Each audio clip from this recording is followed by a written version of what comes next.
Maraming negosyo ang natatalo hindi dahil sa kulang ang effort, pero dahil sa dami ng ginagawa nilang mag-isa. Ito tip ko para sa mga negosyante at mga founders. You gotta pay for productivity, not just payroll. Maraming negosyo ang natatalo hindi dahil sa kulang ang effort, pero dahil sa dami ng ginagawa nilang mag-isa na hindi na paminsan nagiging productive. Ikaw, tanungin mo ang sarili mo, what am I doing right now that's costing me more than it's producing? Alam mo, in business, it's called opportunity cost. Yung mga bagay na ginagawa mo dahil kailangan, pero in reality, mas magastos pa kaysa kumuha ka na lang ng tao, ng sistema, or ng AI program. Tingin ko, itong mga ito mas makakatulong sa operations mo. You gotta understand, productivity is a multiplier.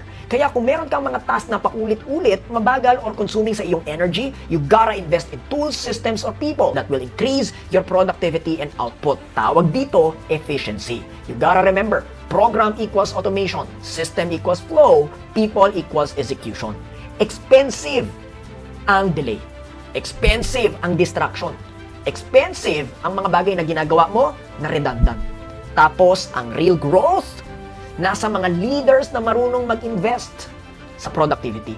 That's actually how you can scale better. So you don't just pay to work. Pay so you can scale.